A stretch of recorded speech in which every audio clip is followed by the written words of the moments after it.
What's good? It's your boy, Mr. Get Your Buzz Up, with the #1 official site for independent artists, GetYourBuzzUp.com. We here with Immortal Technique. What's going?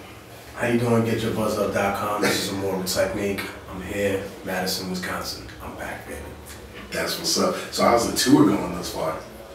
Well, I mean, in terms of ticket sales, most of it has been sold out, but more than that, I think I've had a chance to really connect with people that have told me personal stories about how my music has affected their life, and that I think hit home for me even more. You know, everything from that very difficult things to absorb. Like a person wrote me and they were like, "Yo, I listened to Dance with the Devil, and that was me when I was 12 years old. Like I felt like, you know, the people that took advantage of me always made excuses for themselves. Like I wish I had someone to protect me."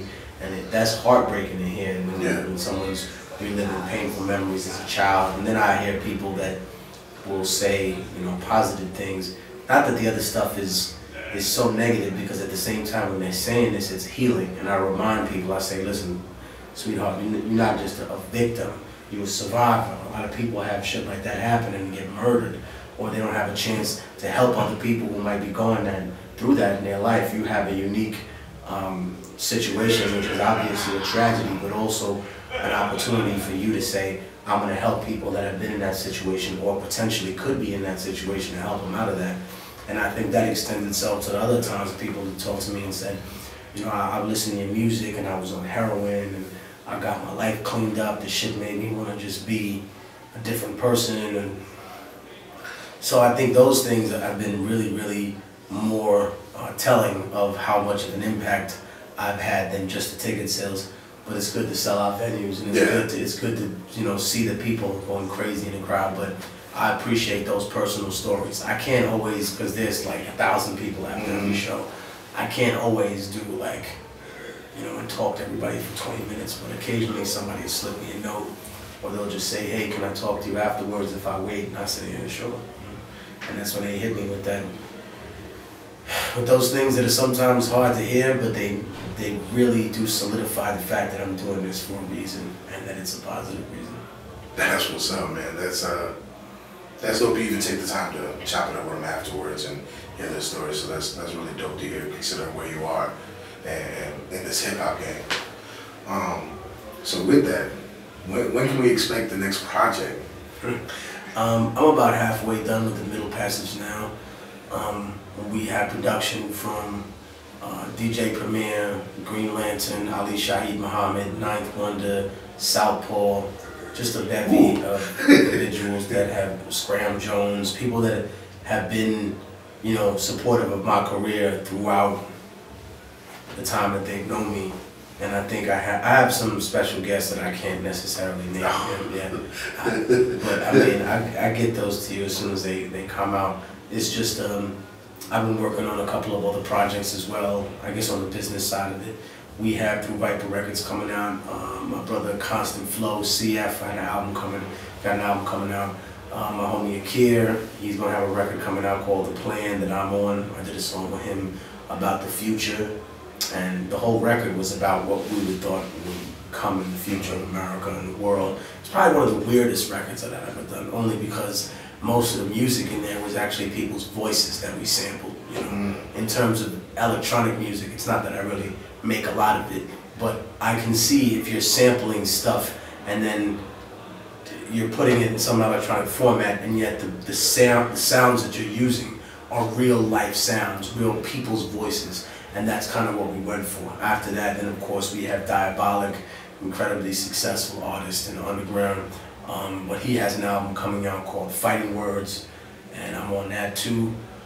And it's just been a blessing to be able to be a part of not just underground hip hop in the independent world, but to also be on Rock the Bells as part of this tour, where it kind of meets a more mainstream angle, and to still get love and support from that, you know, it's a positive thing. I'm glad you brought up the independent music scene, because, you know, when you, Tech Nine, you know, Brother Ali, the entire Rhymesayers camp, you know, decided we're staying independent, this is what we're doing, that was kind of unheard of. You know, that everybody could say, oh, well, they're not going to be successful. You look at the game now, Right. everybody's choosing to be independent, or a lot of artists are choosing to be independent, and they're finding success. So what do you attribute to that, and what do you think about that?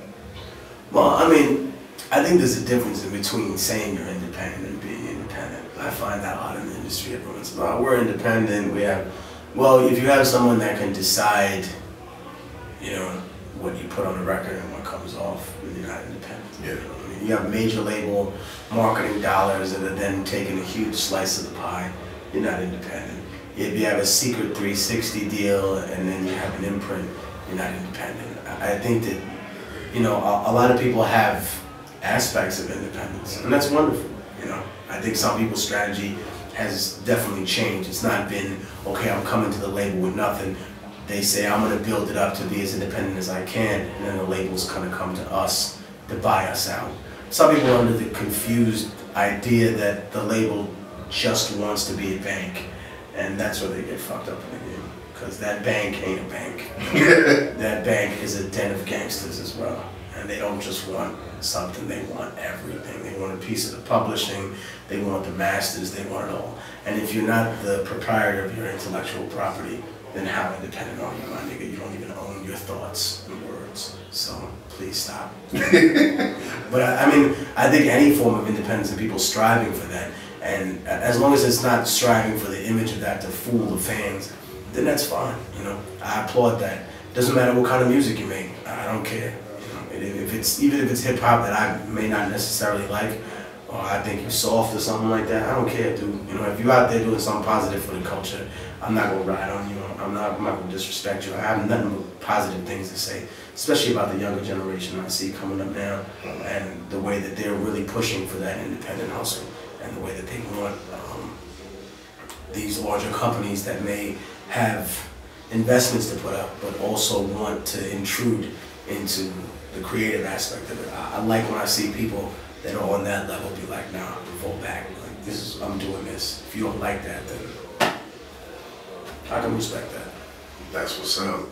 So, you are probably the most political, outspoken artist that I've ever had the pleasure of seeing in the public eye.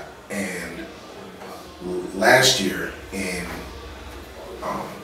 a few different interviews that I've seen, you touched on multiple things with other countries, like Syria, and now the situation with Syria is becoming a major deal. And what are your thoughts on that? Well, I mean, I've said it in several interviews after this. This goes back, and I tell people all the time when they ask me about, oh, how did you get your knowledge, so to speak? And I say, listen, it's about reading several different sources, and it's about going back in time. And if you want to understand that conflict, then you have to go back to World War I, and even to before World War I. I mean, pretty much the powers of Europe and Russia decided that the Ottoman Empire was the quote-unquote sick man of Europe, and they signed a treaty called Sykes-Picot. Now in Sykes-Picot, it states that Europe, being under, of course, France and England's leadership, along with Russia's help, would come in and they would annex parts of the Ottoman Empire. In other words, they would take those lands that didn't necessarily belong to them, but that were in proximity to them, and they would use them to their own decree. They would expand colonialism in that way. Russia got the Caucasus Mountain region, which has always been close to it, and they fought wars with Turkey over it in the past. So they got Azerbaijan, Chechnya, Georgia, Armenia, all that fell into the loop. And they've held on to it, like it says. The Franks got Syria and Lebanon. Therefore, that became their colonial property. Something that they justified, and I say go back because you have to look very, very far back to the Crusades even, when they built the Carac de Chevalier, and they said that the maintenance of this fort also exemplified the Norman and the Frank outreach during that particular time in the 11th and 12th century. But to go back to it, the Brits were given or sliced out for themselves what now is Jordan, Egypt, Iraq, Kuwait, and then what's modern day Israel, Palestine, Jordan. So when you talk about Iraq, for example, I thought it was interesting that France didn't want to go, and the people of America, or I should say the deluded people of America, were foolish enough to think that the French were cowards. They had this freedom fries! And like, listen, let me explain something, duck hunters, okay? The Franks have been murdering people since you were eating pig with your fucking hands somewhere in Scotland and England, and you didn't even know what America was. The Franks are war masters. They were not afraid to go to Iraq. It just wasn't their slice. When you divided everything up and the Ottoman Empire was carved up, the Franks didn't get Iraq. So they say to themselves, why am I going to die over this? Why am I going to kill my people? And they tapped out of the war. Now, ironically, you might think this entire history lesson has been for nothing. But ask yourself, who just tapped out of the Syria war? Our little buddy that goes to war with us everywhere, over anything, with anyone, says, hey, guess what, America? When we made this deal a long time ago, Syria, that's not our slice. And you know the Brits are willing to go for any kind of paper that we have to say. And they curiously, and I use that word loosely because I'm obviously being sarcastic, they curiously decided, no, we're not going to go to Syria. I think this goes back to what they had set up in terms of a colonial enterprise before. Now they found a dictator who was obviously, you know, ruthless to his people. But if you want to talk about ruthlessness, you can find many other dictators that are in the good graces of the United States and those noble powers of Europe that treat their people just as horribly. And now what you have is basically people that are looking at being oppressed by this individual. And then you have a contingent of that group that's also sponsored by outside entities that are paying foreign mercenaries to be there. I'm not saying that the entire Syrian opposition is comprised of that. Please don't misquote me. I know that there are millions of disaffected people that would like to see Assad's regime thrown out of power. But I think that what they've come to terms with, and what the people that I've talked to have come to terms with, that aren't just spewing propaganda and fooling themselves, is that they know they have to make a deal with the devil. They have to make a deal with America, which means they got to make a deal with Israel, which means that Saudi Arabia, Turkey, Qatar, and all the rest of them get to come in for their little slice. See, when England tapped out all those years ago, when its empire was crumbling apart, it decided to sell the business of imperialism to America. Kind of like, imagine if you had like a Bennigan's or a fucking P.F. Chang's, and you say, hey man, you know what, I'm tired of living this shit, I'm tired of dealing with this fucking people in this. You know, a technique, I make about $1 million a year, I'll sell you the business for $3 million, you know, guaranteed, you'll make your investment back, but you know what, I want 5% forever.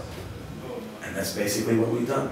Look where we've gone. All those places where England either used to rule or got its fucking ass kicked. Iraq used to be yours. Not no more. Get the fuck out, homie. Couldn't do it. Little tiny island had to go take care of itself and its own problems. What happened? Egypt. Oh, remember they kicked y'all out the Suez Canal? Well, we're back. Afghanistan fucked up the British.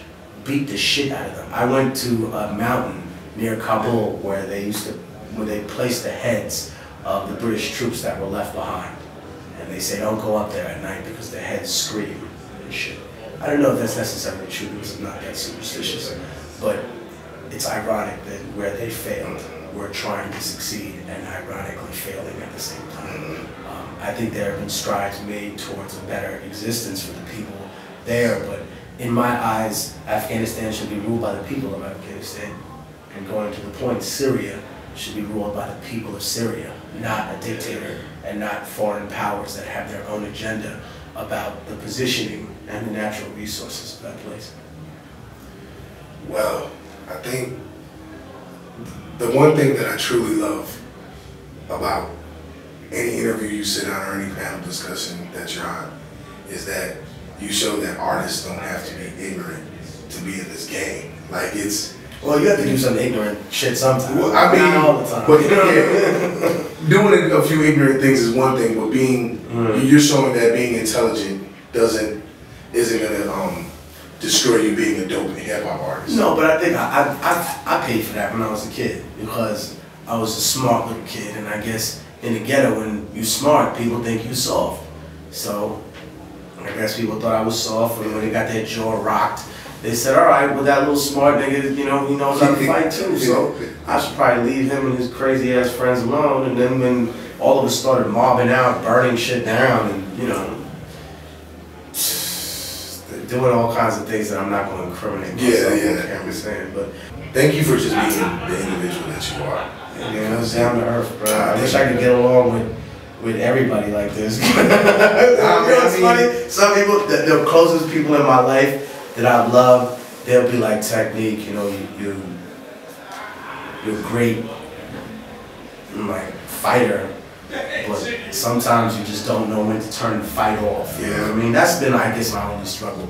Like, I really have been working on that in the past years, making sure that I don't overexert. You know, I haven't had vacation in like 7 years. I should probably take one when this shit's over. I think I'm going to. It's been a long time, and when I come back from that refreshed, time for a little passage. And I'll be back here in Madison, Wisconsin. We have it all, man. Thank you to the great Immortal Technique, man. Like, I appreciate it on me. Like, it's been an honor. Thank you. Just get your buzz up. We out. Peace. Out of here. Immortal Technique, ViperRecords.com, @Immortal Tech, Tech Immortal on Instagram, Facebook, all that shit. I appreciate y'all. Shout me out. Thank you, man. It's been 20 years, man, since we dropped 93 Till Infinity, and I guess the whole theme for us is that when we dropped back then, we didn't have, you know, we were real green, really young, in high school getting a record deal, so we didn't have any expectations past, like, this is our opportunity, this is our shot.